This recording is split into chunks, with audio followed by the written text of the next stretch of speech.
میرا جینا میرا مرنا الہی تیری خاطر ہو۔ میرا جینا میرا مرنا۔ انسان دنیا میں اکیلا آتا ہے اور قبر میں بھی اکیلا جاتا ہے، اور قیامت کے دن بھی اسے اکیلا کھڑا کیا جائے گا۔ اللہ تعالیٰ کے سامنے پیشی ہوگی، اللہ تعالیٰ کے سامنے پیشی ہوگی، حساب کتاب ہوگا، اپنی ذات کا سوال ہوگا۔ آج عموماً ہر طرف یہ ذہن بنا ہوا ہے کہ میں نے اپنے گھر کا خرچہ پورا کرنا ہے، بیوی کے مطالبے پورے کرنے ہیں، اپنے بچوں کے خرچے پورے کرنے ہیں، بجلی کا بل ادا کرنا ہے، گیس کا بل ادا کرنا ہے، اور مکان اگر کرائے کا ہے تو اس کا کرایہ دینا ہے۔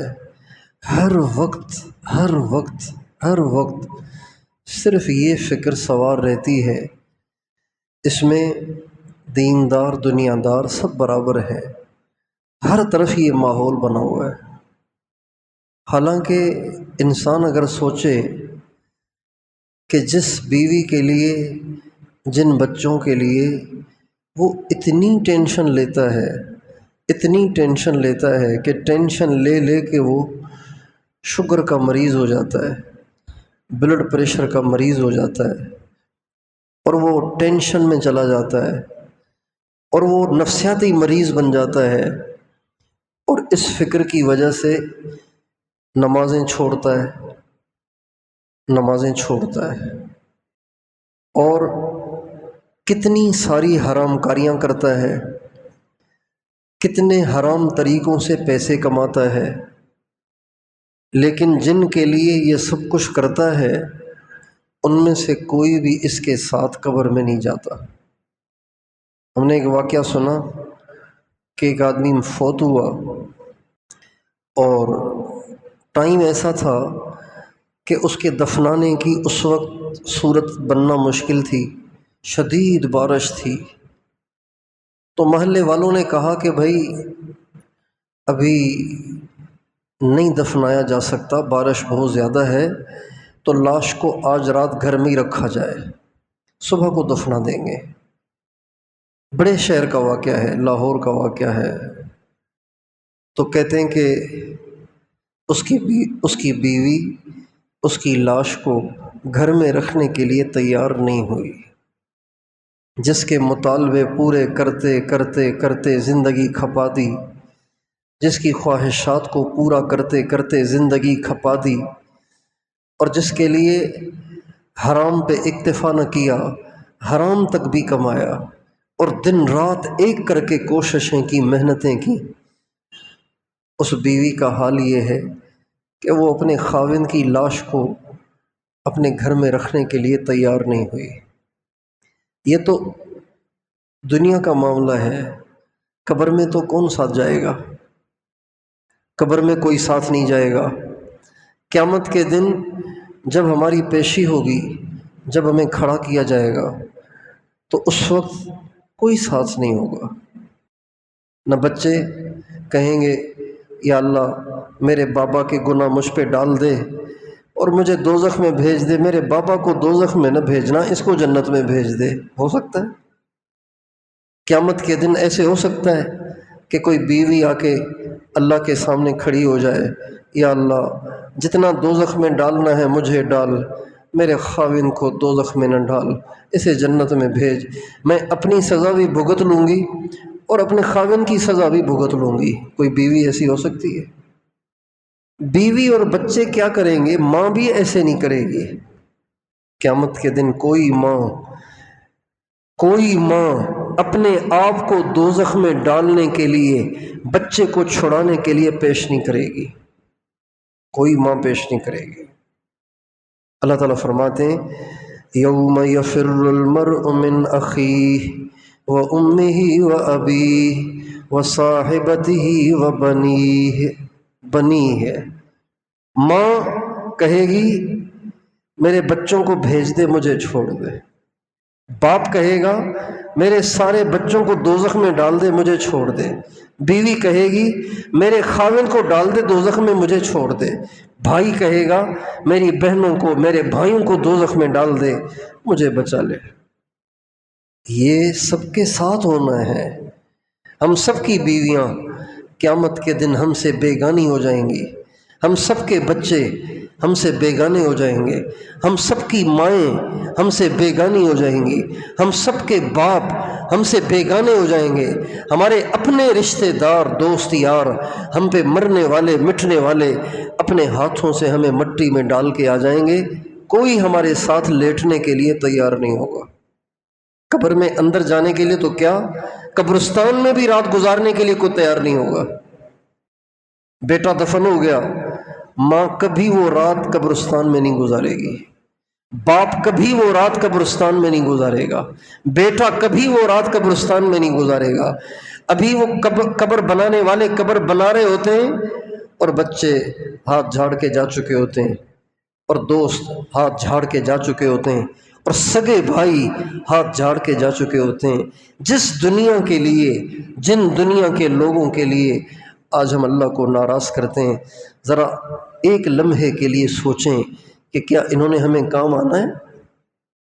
اس لیے اللہ تعالیٰ قرآن پاک میں فرماتے ہیں یا ایھا الذین آمنوا علیکم انفسکم، اے ایمان والو اپنی فکر کرو، یہ کہاں سے کھائے گا، وہ کہاں سے کھائے گا، اس کی شادی کہاں سے ہوگی، اس کی شادی کہاں سے ہوگی، اس کو نوکری کہاں سے ملے گی، اس کی دکان کیسے چلے گی۔ اس کی بجائے یہ سوچو کہ میرا کیا بنے گا، مرنے کے بعد کیا بنے گا، موت پہ کیا بنے گا، قبر میں کیا بنے گا۔ افسوس، صد افسوس کہ آج ہم نے اپنی ساری فکری صلاحیتیں، اپنی ساری سوچ، اپنی ساری طاقت اس پہ خرچ کی ہوئی ہے کہ بچوں کا پیٹ کہاں سے پالوں، بیوی کا پیٹ کہاں سے پالوں، بچوں کو اور بیوی کو اچھے سے اچھا کہاں سے کھلاؤں۔ حضور نبی کریم صلی اللہ علیہ وسلم ہم سب مسلمانوں کے لیے نمونہ ہیں، مگر ہمارے نبی صرف نماز میں ہمارے لیے نمونہ نہیں ہے، ہمارے نبی سوچ میں بھی نمونہ ہے، فکر میں بھی نمونہ ہے، انداز میں بھی نمونہ ہے، کردار میں بھی نمونہ ہے، خوشی اور غمی میں بھی نمونہ ہے۔ ہمارے نبی کو کبھی اس بات کی ٹینشن نہیں ہوئی کہ میری بیٹی کہاں سے کھائے گی، میرے بچے کہاں سے کھائیں گے۔ آپ کبھی اس کے لیے پریشان نہیں ہوئے۔ آپ کو نیند نہیں آ رہی، کیوں جی نیند نہیں آ رہی؟ کہ بچوں کے پاس کھانے کو کچھ نہیں ہے، اس پہ نیند نہیں آ رہی، ایسے کبھی بھی نہیں ہوا۔ حالانکہ اللہ تعالیٰ نے آپ کو دعا کی ایسی طاقت دی تھی، ایسا تصرف دیا تھا، ایسے معجزے دیے تھے کہ اگر آپ چاہتے تو آپ کے لیے اللہ تعالیٰ کیا سے کیا کر دیتا۔ آپ کی بچوں کے گھر اللہ عالی شان بنا دیتا اور جنت کے کھانے دنیا میں ہی ان کو کھلاتا، لیکن نبی کریم صلی اللہ علیہ وسلم نے اپنی آنکھوں سے دیکھا کہ میری بیٹی کے پاس کھانے کو کچھ نہیں، میرے نواسوں کے پاس کھانے کو کچھ نہیں، اور ان کے فاقے آنکھوں سے دیکھے، لیکن ایک دفعہ بھی اللہ سے یہ دعا نہیں کی یا اللہ ان کی محتاجی ختم کر، یا اللہ ان کو اچھا کھانا کھلا، ان کو اچھا کھانا کھلا۔ یہ دعا ایک دفعہ بھی نہیں کی آپ نے۔ آپ گھر میں تشریف لائے تو دیکھا کہ حضرت علی بھی نہیں ہے اور حضرت امام حسن بھی نہیں ہے، حضرت امام حسین بھی نہیں ہے۔ تو آپ نے حضرت فاطمہ سے پوچھا کہ بچے کہاں ہیں؟ کہ یا رسول اللہ بھوک کی وجہ سے رو رہے تھے تو علی ان کو لے کر باہر گئے ہوئے ہیں۔ کس کی وجہ سے رو رہے تھے؟ بولیے۔ ہمارے پاس اتنا غریب کوئی بھی نہیں ہے جس کے بچے بھوک سے روتے ہوں، ایسا غریب ہمارے ہاں کوئی نہیں ہے۔ آپ علیہ السلام نے جو ہی سنا تو آپ حضرت علی اور بچوں کو ڈھونڈنے کے لیے نکلے۔ سرکار دو عالم، وجہ کائنات، خاتم النبیین اپنے داماد کو اور اپنے نواسوں کو ڈھونڈنے کے لیے نکلے۔ ڈھونڈتے ڈھونڈتے ڈھونڈتے ایک جگہ پہنچے جہاں کھجور کے درخت تھے۔ کچھ گری پڑی کھجوریں ہوتی ہیں نا، گری پڑی کھجوریں ہوتی ہیں جو کسی کام کی نہیں ہوتی۔ تو دیکھا کہ بچے بیٹھے ہوئے اور حضرت علی گری پڑی کھجوریں چن رہے ہیں۔ جب کھجوریں چنتے ہوئے اللہ کے نبی نے دیکھا تو آپ نے فرمایا علی دھوپ تیز ہو گئی ہے، بچوں کو گھر لے چلے؟ کہاں یا رسول اللہ، بس یہ بھوک سے رو رہے تھے، تو میں نے کہا کہاں سے لاؤں؟ تو یہاں کھجوریں کچھ پڑی مل گئیں، تو میں نے کہا اکٹھی کر لوں، میں بھی کھاؤں گا، بچے بھی کھائیں گے۔ چنانچہ وہ کھجوریں لیں، ایک بچے کو اللہ کے نبی نے کندھوں پہ اٹھایا، ایک بچے کو حضرت علی نے کندھوں پہ اٹھایا۔ لیکن یہ حال دیکھنے کے بعد بھی اللہ سے یہ دعا نہیں کی یا اللہ اپنے محبوب کے نواسوں کو گری پڑی کھجوریں کھلا رہے ہیں آپ، اپنے محبوب کے نواسوں کو آپ گری پڑی کھجوریں کھلا رہے ہیں۔ اپنا محبوب بھی بنایا ہے مجھے اور میرے بچوں کو آپ گری پڑی کھجوریں کھلا رہے ہیں۔ ان کو اچھے کھانے کھلا، ان کو جنت کے طعام کھلا۔ ہمارے نبی نے ایک دفعہ بھی یہ دعا نہیں کی۔ میرے دوستو، اس بات کی ضرورت ہے کہ ہم سب کے سب اپنی ذات کے لیے فکر مند ہو کر اپنی زندگیوں میں دین کو لانے کی کوشش کریں۔ اوروں کی دنیا بناتے بناتے اپنی آخرت کو تباہ کرنا یہ کوئی عقل مندی نہیں ہے۔ اوروں کی دنیا بناتے بناتے اپنی جہنم بنانا یہ کوئی عقل مندی نہیں ہے۔ اوروں کی دنیا بناتے بناتے خود جنت سے محروم ہو جانا یہ کوئی عقل مندی نہیں ہے۔ اپنی اوروں کی دنیا بناتے بناتے اپنے اللہ سے تعلق توڑ دینا، اپنے نبی سے تعلق توڑ دینا اور اپنی آخرت کو خراب کرنا یہ کوئی عقل مندی نہیں ہے۔ بچہ اسکول نہ جائے تو پریشان ہے، خود فجر میں نہیں اٹھتے، اس پہ پریشان نہیں ہے۔ بچہ اسکول سے دیر سے آیا، پریشان ہے، خود جمعے کی نماز نکل گئی، اس کی کوئی ٹینشن نہیں ہے، جمعے کی نماز نکل گئی۔ کتنے لوگ ہیں جو عید بھی نہیں پڑھتے، جمعہ بھی نہیں پڑھتے، ایسا دنیا کا نشہ ان پہ چھا گیا ہے، ایسی دنیا ان پہ سوار ہو گئی ہے کہ ان کو اس کی بھی پریشانی نہیں ہوتی کہ میرا جمعہ چلا گیا ہے، میری عید کی نماز نکل گئی ہے۔ نبی کریم صلی اللہ علیہ وسلم کو اگر کبھی پریشانی ہوئی تو اس پر ہوئی کہ دین کا نقصان کیوں ہوا۔ اس کی پریشانی کبھی نہیں ہوئی کہ ناشتہ کیوں نہیں کیا، دوپہر کا کھانا کیوں نہیں کھایا۔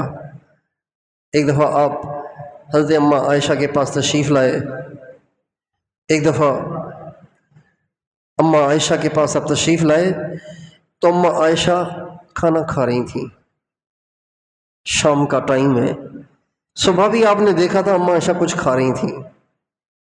ہمارے نبی نے کبھی دیکھا ہی نہیں ایسے کہ انسان صبح بھی کھائے شام بھی کھائے، آپ نے کبھی دیکھا ہی نہیں۔ 24 گھنٹے میں آپ مشکل سے ایک ٹائم کھاتے تھے اگر مل جاتا تو، ورنہ فرماتے مجھے روزہ ہے۔ آپ گھر میں تشریف لاتے اور اپنے گھر والوں سے پوچھتے کھانے کے لیے کچھ ہے، گھر والے کہتے نہیں، تو فرماتے انی اذا لصائم، اگر کھانے کے لیے نہیں ہے تو پھر آج ہمارا روزہ ہے، نہیں ہے تو روزہ۔ مفت کی بھوک برداشت کرنے سے بہتر ہے کہ روزے کا اجر کما لیا جائے۔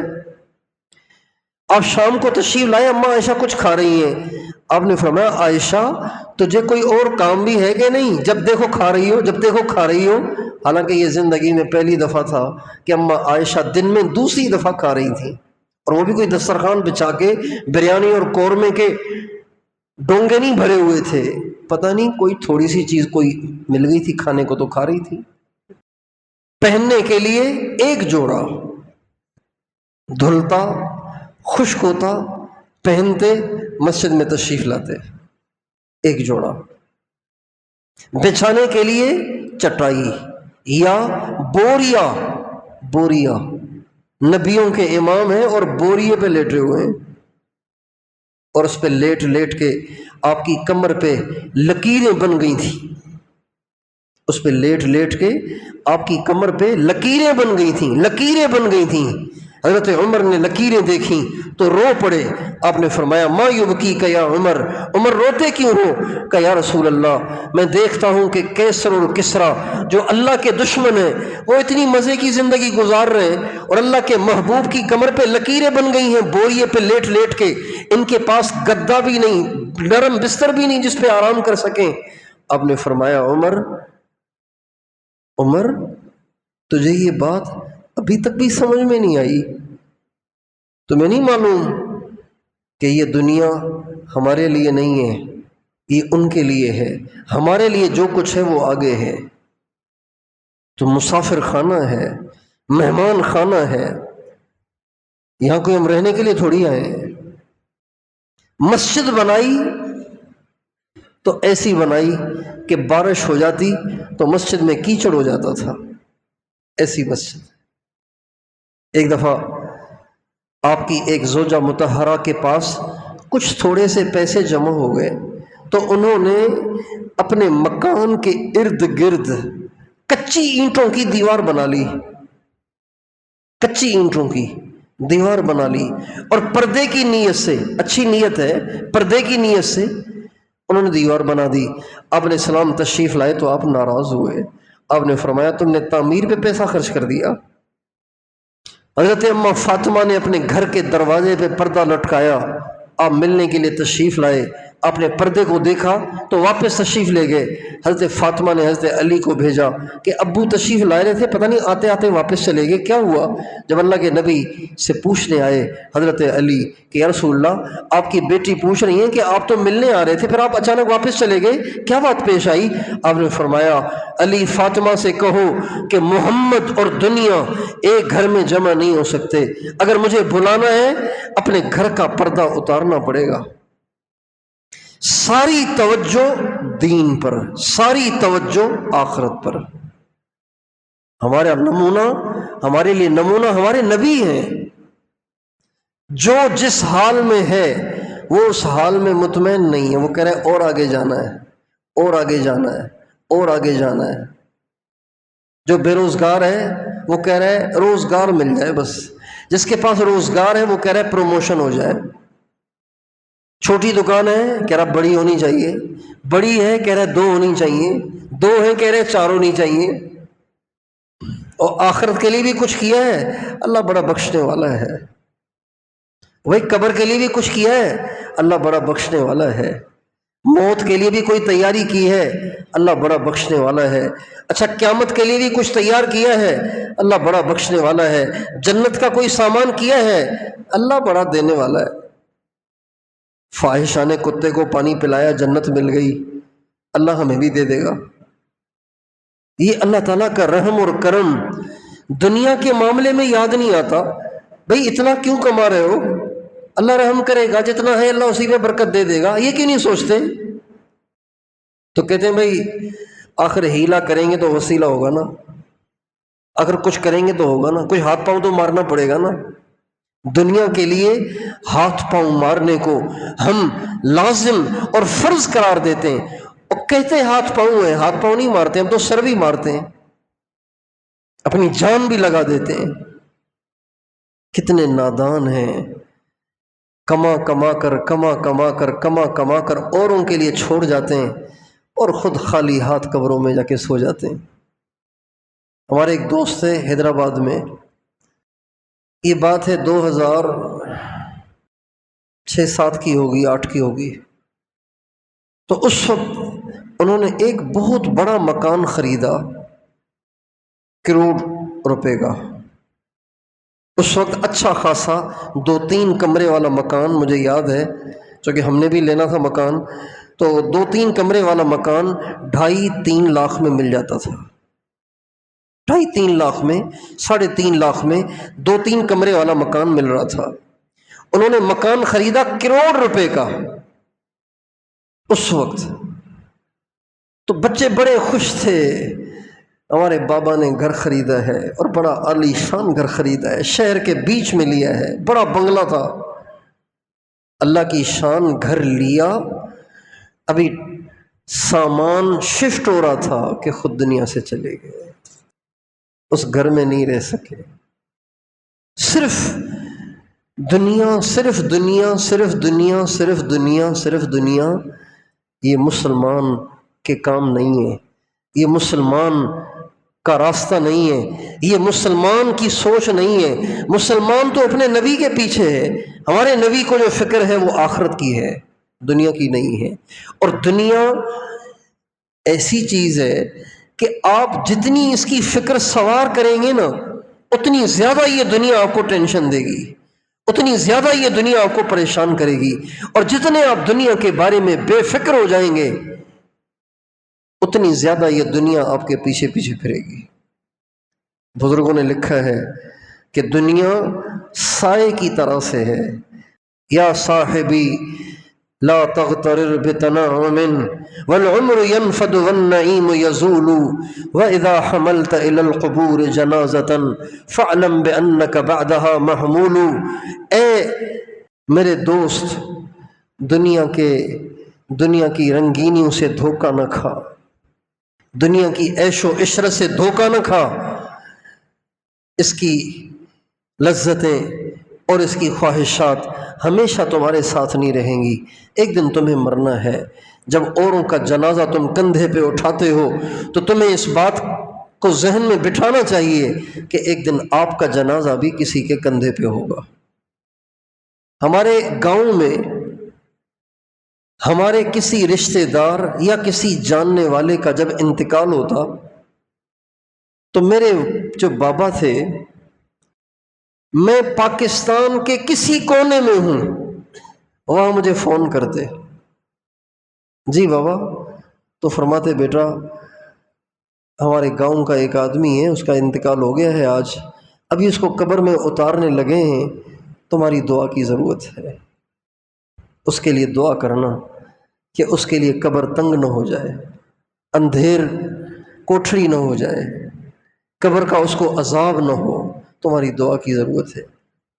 میں سوچتا تھا کہ یار بابا کو بڑی ٹینشن ہے، مرے کوئی بھی قبر میں جب وہ اتارنے لگتے ہیں اس کو تو فوراً مجھے فون کرتے ہیں، لیکن یہ بات مجھے اس وقت یاد آئی جب میں اپنے ہاتھوں سے اپنے بابا کو قبر میں اتار رہا تھا، تو میں اس وقت اتنا فکر مند نہ ہوتا اگر ساری زندگی میں نے ان کا عمل یہ نہ دیکھا ہوتا کہ جب کبھی بھی کسی کو قبر میں اتارا جا رہا ہوتا مجھے فون کرتے، میں کہیں بھی ہوں، KPK میں ہوں، بلوچستان میں ہوں، پنجاب میں ہوں، کہیں بھی ہوں، بھائی اس کو قبر میں اتار رہے ہیں، دعا کرنا۔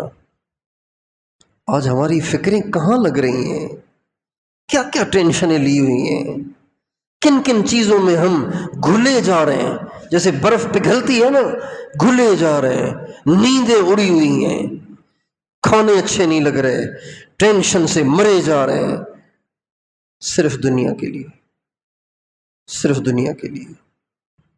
اور آج اگر موت آ جاتی ہے تو کوئی تیاری نہیں، کوئی عمل نہیں، کوئی نیکی نہیں، اللہ کو دکھانے کے لیے کچھ بھی نہیں، اس کی ٹینشن نہیں ہے، اس کی ٹینشن ہے۔ آپ علیہ السلام کا ارشاد ہے، ترمذی شریف کی حدیث ہے، آپ علیہ السلام فرماتے ہیں کیف انعم وصاحب السور قد التقمہ وہنا جبہتہ، آپ فرماتے ہیں میں کیسے دنیا میں حشاش بشاش رہوں، میں کیسے دنیا میں خوشگوار زندگی گزاروں، جبکہ حضرت اسرافیل نے سور کو منہ میں لیا ہوا ہے اور قیامت کو برپا کرنے کے لیے صرف ان کو اللہ کے حکم کا انتظار ہے۔ اب میں دیکھ رہا ہوں کہ اسرافیل سور کو منہ میں لیے ہوئے، اپنے سر کو جھکائے ہوئے اللہ کے حکم کے منتظر ہیں، اب میں کیسے دنیا میں سکون سے جیوں؟ اور یہاں ہے کہ عمل بھی کوئی نہیں ہے، نیکی بھی کوئی نہیں ہے، ایمان بھی نہیں بنایا، اور ناچ بھی رہے ہیں، گا بھی رہے ہیں، ڈانس بھی کر رہے ہیں، اور عیاشیاں بھی کر رہے ہیں، برائیاں بھی کر رہے ہیں، ڈرامے بھی دیکھ رہے ہیں، فلمیں بھی دیکھ رہے ہیں، ساری رات بیٹھ کے برائیاں دیکھتے ہیں، کبھی یہ خوف نہیں آتا کہ یار اسی حال میں مر جاؤں گا تو کیا ہوگا۔ میں نے ایک ویڈیو دیکھی، اس میں ایک گاڑی کا حادثہ ہوا ہے، وہ گاڑی چکنا چور ہو گئی ہے اور اس میں گاڑی میں بیٹھے ہوئے لوگ کیما بن چکے ہیں، اور اس گاڑی میں ٹیپ اب بھی چل رہا تھا اور اتنی اونچی آواز سے گانے بج رہے تھے کہ دور سے ریکارڈنگ کی گئی ہے اور دور سے ریکارڈنگ میں بھی گانوں کی آواز اونچی اونچی آ رہی ہے۔ بتائیے بیچارے کہاں چلے گئے؟ اتنی اونچی آواز سے جو گانے بجا بجا کے حادثے میں مرے، وہ کہاں جائے، کہاں چلے گئے وہ بیچارے؟ ہمارے مولانا جمیل صاحب فرمایا کرتے تھے، ان جہازوں میں اڑنے والوں کو کبھی رش کی نگاہوں سے نہ دیکھو، اور ان بڑی بڑی گاڑیوں میں بیٹھ کے گھومنے والوں کو رش کی نگاہوں سے نہ دیکھو، جن کے آگے پیچھے ویگو گاڑیاں پھر رہی ہیں اور ان کے گارڈ ان کے ساتھ ساتھ گنے لے کے پھر رہے ہیں، ان کو کبھی رش کی نگاہوں سے نہ دیکھو، انہوں نے لاکھوں کروڑوں سال کی سزائیں اور بھوک اور جہنم کی آگ اپنے ذمے لی ہوئی ہے، بس مرنے کی دیر ہے۔ میرے دوستو، دنیا کے لیے اتنی فکر کریں جتنا دنیا میں رہنا ہے، آخرت کے لیے اتنی فکر کریں جتنا آخرت میں ہمیں رہنا ہے۔ آخرت ہمیشہ کی زندگی ہے، دنیا کی زندگی تو 4 دن کی ہے۔ بہت سے لوگ کل تھے آج نہیں ہیں، بہت سے لوگ آج ہیں کل نہیں ہوں گے۔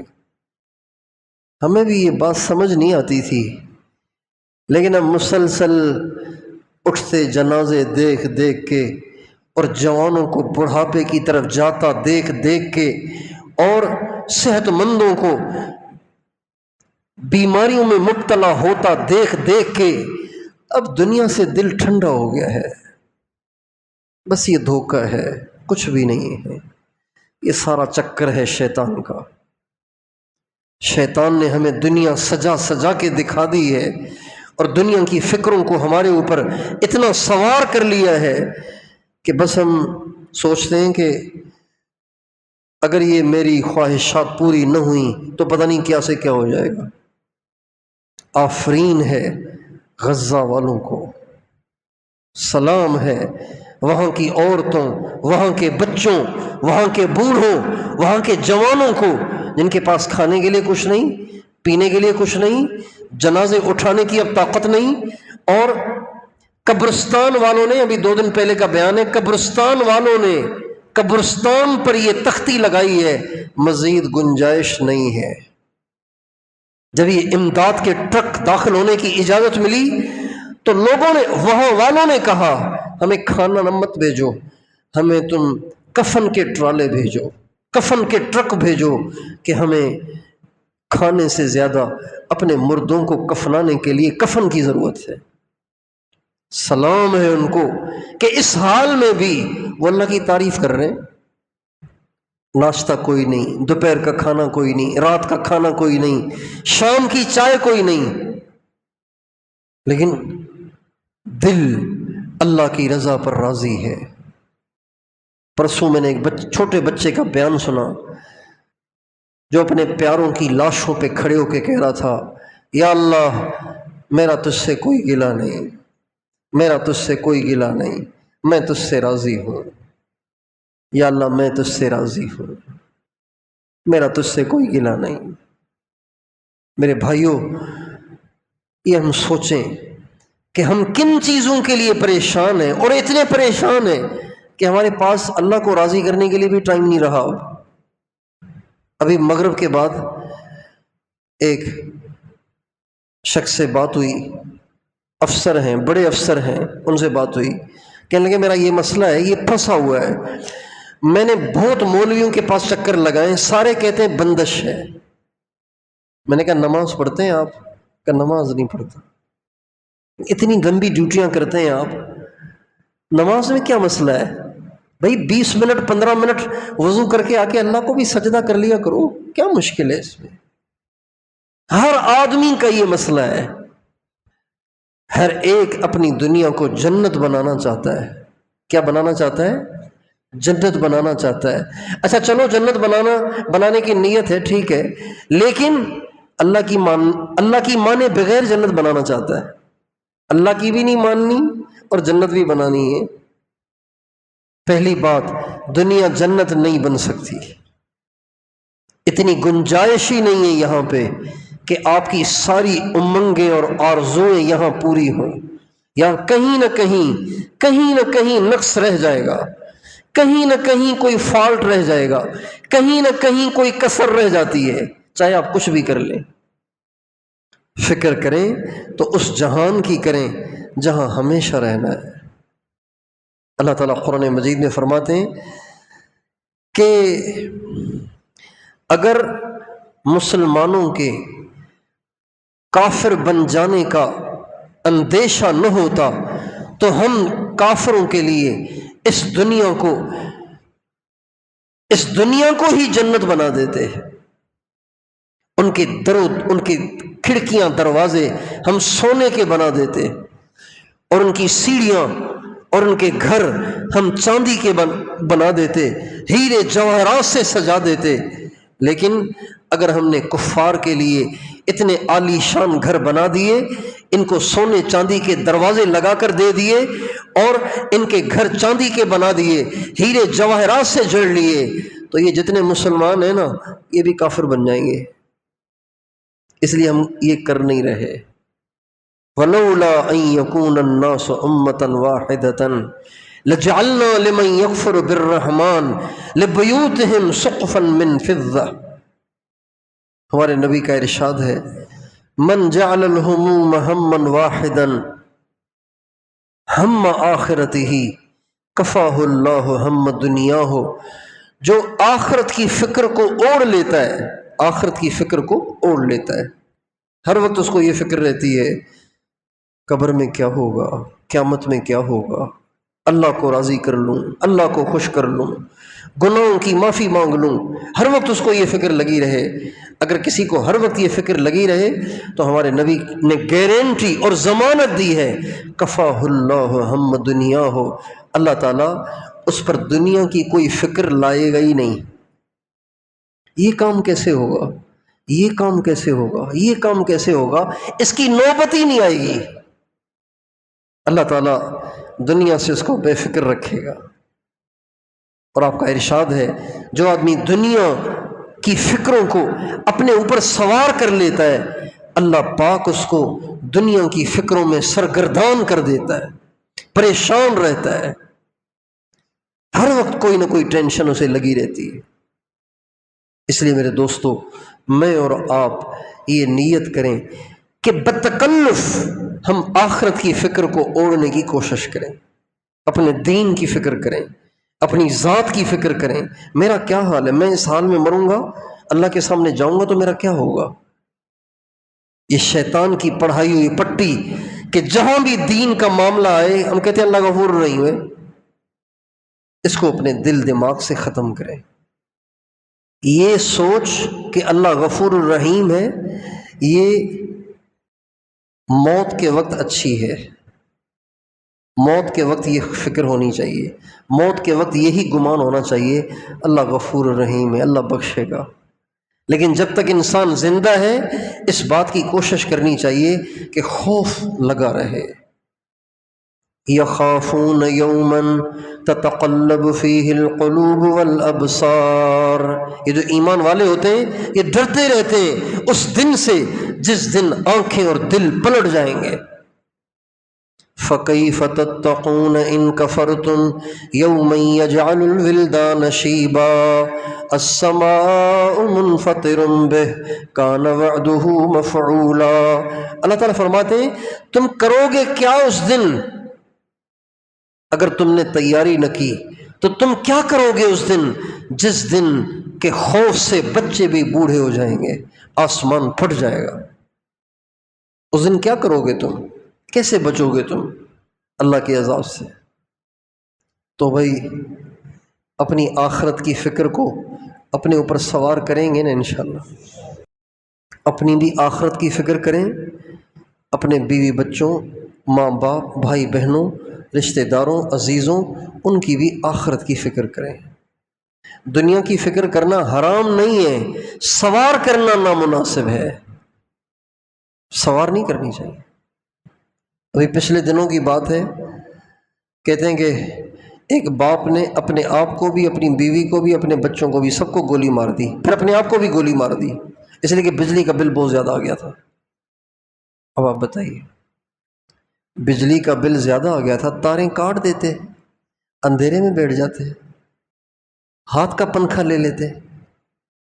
اب تک جو دنیا چلی ہے تو ہاتھ کے پنکھوں پہ ہی چلی ہے نا۔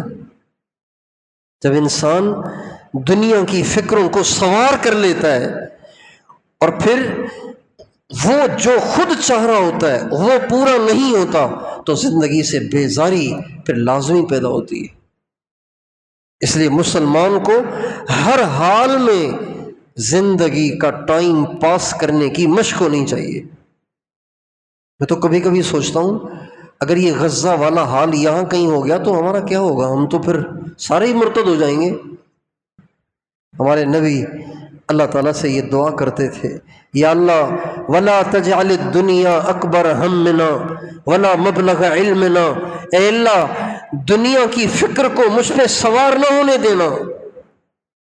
ولا تجعل الدنیا اکبر ہمنا ولا مبلغ علمنا، اے اللہ دنیا کو میرا سب سے بڑا غم نہ بنانا اور دنیا کو میری سب سے بڑی آرزو نہ بنانا کہ مجھے سب سے زیادہ آرزو دنیا کی رہے اور سب سے زیادہ فکر مجھے دنیا کی رہے۔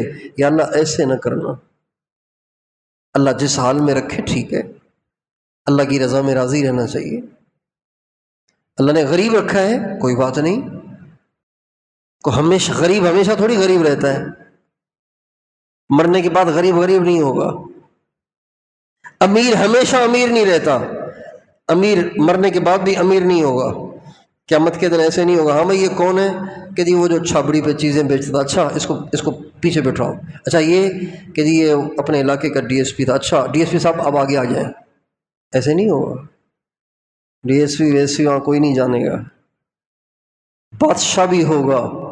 بلکہ ہمارے نبی کا ارشاد ہے اشد الناس عذابا یوم القیامت الامراء، قیامت کے دن سب سے زیادہ سخت ترین عذاب ان حکمرانوں کو ہوگا۔ یہ ایم پی اے، یہ ایم این اے اور یہ وزیر اور وزراء اور یہ بادشاہ اور یہ صدر اور گورنر، وزیر اعلیٰ، وزیر اعظم، سب سے زیادہ قیامت کے دن ان کی سزائیں سخت ہوں گی اگر انہوں نے دنیا میں اللہ کا حکم نافذ نہ کیا، اگر انہوں نے دنیا میں عدل اور انصاف کو عام نہ کیا، اگر انہوں نے اوروں کے حقوق کھائے تو سب سے زیادہ قیامت کے دن عذاب ان کو ہوگا، سب سے زیادہ۔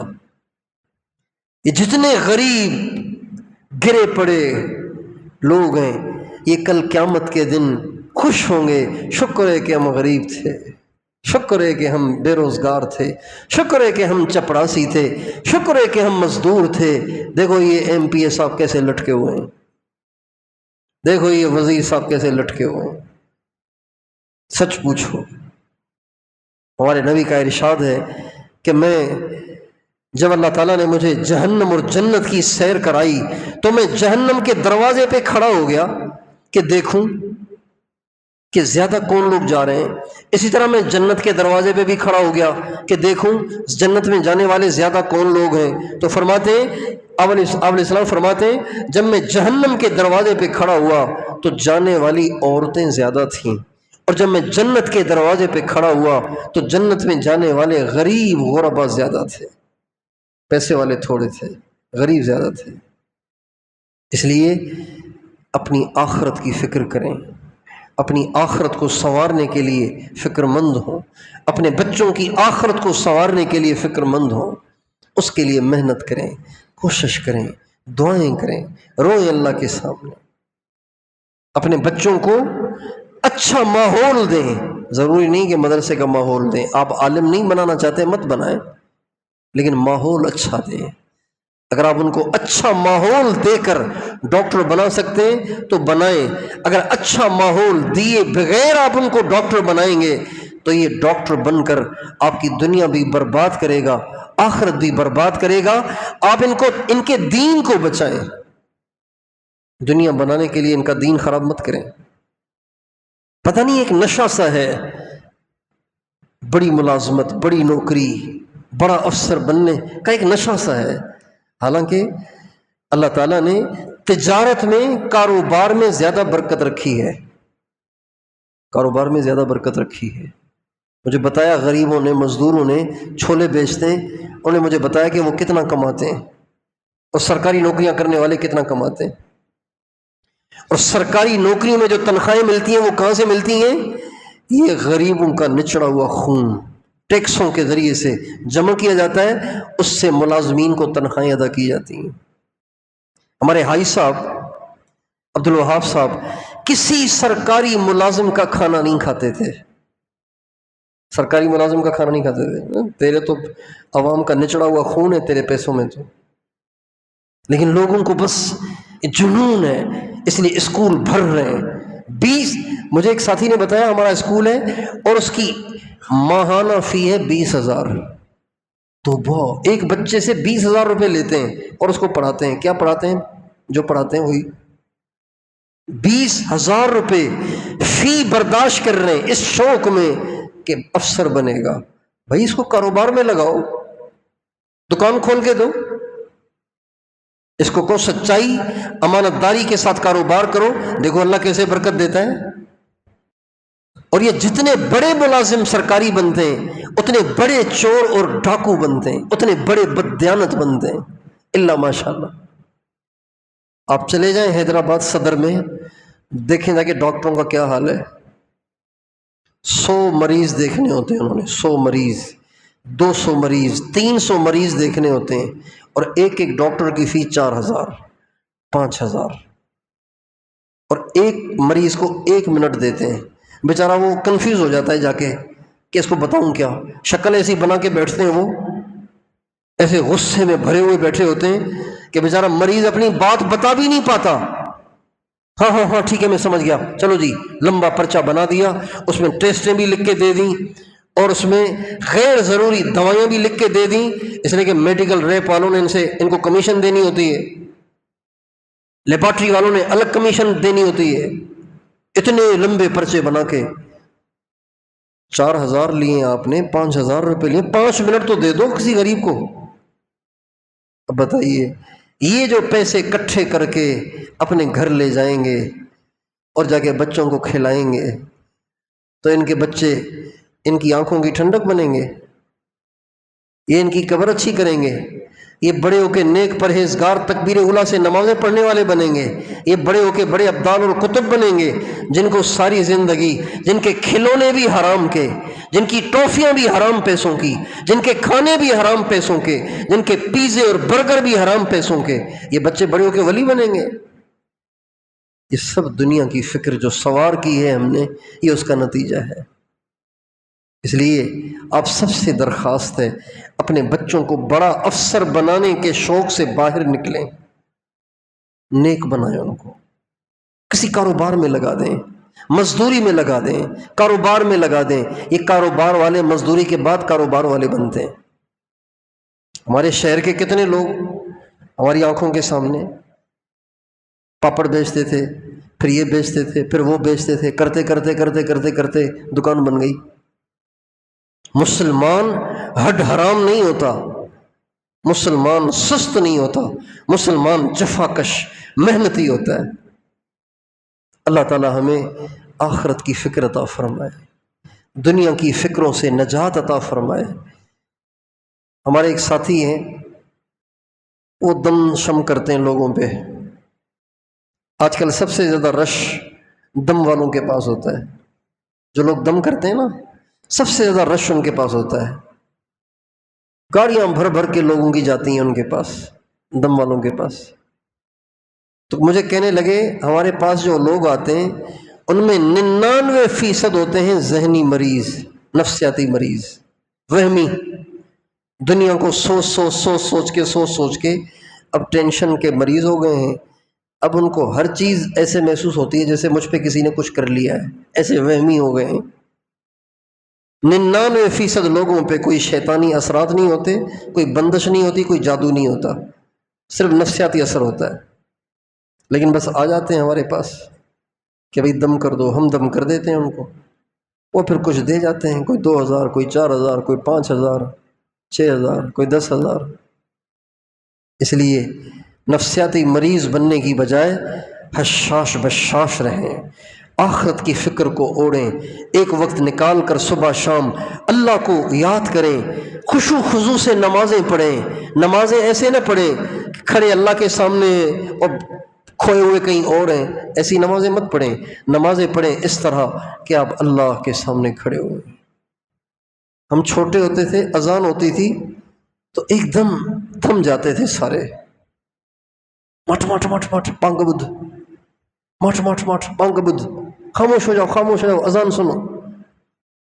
اذان ہوتی ہے، ہمارے آس پاس پہ کوئی فرق ہی نہیں پڑتا، گانے والے گا رہے ہیں، سننے والے سن رہے ہیں، گپوں والے گپیں لگا رہے ہیں، ناچنے والے ناچ رہے ہیں، جو جس کام میں لگا ہوا ہے وہ اس میں لگا ہوا ہے۔ اذان کا کوئی اثر نہیں ہوتا۔ آ گیا عین لڑائی میں اگر وقت نماز، آ گیا عین لڑائی میں اگر وقت نماز، قبلہ رو ہو کے زمین بوس ہوئی قوم حجاز، ایک ہی صف میں کھڑے ہو گئے محمود و ایاز، نہ کوئی بندہ رہا نہ کوئی بندہ نواز۔ یہ حضرت امام حسین کے بارے میں حضرت علامہ اقبال نے یہ شعر کہا۔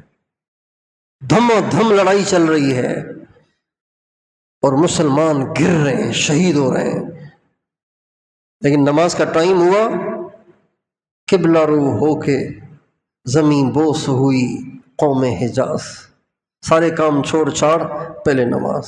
اللہ اکبر، کیا نماز ہے! ایسی نماز زمین آسمان نے نہیں دیکھی ہوگی۔ تو ہم اور آپ اس کی نیت کریں کہ انشاءاللہ اب ہمیں اپنے اوپر دنیا کو سوار نہیں کرنا، اللہ تعالیٰ جس حال میں رکھے اسی حال میں چلنا ہے، سوار کرنا ہے آخرت کو، دین کو۔ کیا ہوگا، مرنے کے بعد کیا ہوگا، قبر میں کیا ہوگا، قیامت میں کیا ہوگا، کوشش کریں گے انشاءاللہ اس کی۔ اللہ تعالیٰ مجھے اور آپ کو دنیا کی فکروں سے نجات دے۔ میں تو روزانہ اللہ کی توفیق سے 2 رکعت پڑھ کے یہ دعا کرتا ہوں، یا اللہ دنیا کی فکروں سے بچانا۔ دیکھتے ہیں نا دنیا کو، بیچارے لوگ، اچھا ایسے بھی نہیں کہ کچھ نہیں ہے، بہت کچھ ہوتا بھی ہے، پھر بھی مرے جا رہے ہوتے ہیں، گھلے جا رہے ہوتے ہیں بیچارے۔ سوار ہو گئی ہے دنیا بس۔ اللہ تعالیٰ ہم سب کو دنیا کی فکروں سے بچائے۔